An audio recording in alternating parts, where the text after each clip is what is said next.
तिकडे बारामती मतदारसंघात राजकीय रंगत वाढू लागली आहे। बारामती लोकसभा मतदारसंघातील महाविकास आघाडीच्या सुप्रिया सुळे, महायुतीच्या सुनेत्रा पवार आणि अपक्ष विजय शिवतारे हे तिन्ही उमेदवार इंदापूरच्या दौऱ्यावर आहेत। मी माझ्या भूमिकेवर ठाम आहे, काही झालं तरी मी घड्याळ चिन्हावर लढणार नाही, असं विजय शिवतारे यांनी म्हटलंय।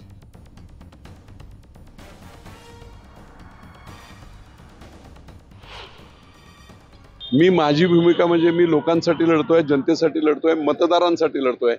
5,50,000 विरोधी मतदान जे आहे पवारांचं, त्यांनी मतदान कुणाला करायचं? ते सुप्रियाताईंनाही करू इच्छित नाही आणि ते सुनेत्राताईंनाही पवारांनाच करायची इच्छा नाही। दोन्ही पवार नको आहेत लोकांना, मग त्यांनी मतदान कोणाला करायचं?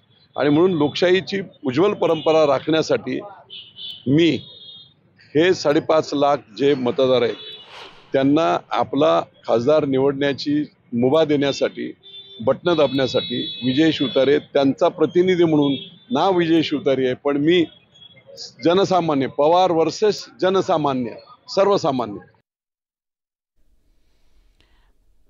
दरम्यान विजय शिवतारे यांनी आता थांबायला हवं, त्यांच्यावर कारवाई होण्याआधीच त्यांनी माघार घ्यावी असं आवाहन नीलम गोऱ्हे यांनी केलंय। तर शिवतारे यांच्याशी मुख्यमंत्री संवाद साधतायत, त्यामुळे चर्चेतून मार्ग निघेल असा आशावाद नीलम गोऱ्हे यांनी व्यक्त केला। आपल्याकडे एक मराठीत गाणं आहे, लेक लाडकी या घरची होणार सून मी त्या घरची। त्यामुळे दोघी लाडक्या असतात, त्यामुळे आता मतदार ठरवतील कोण लाडकं आहे त्यांचं, त्याच्यावरती आपण भाष्य आता करणं योग्य नाही आहे।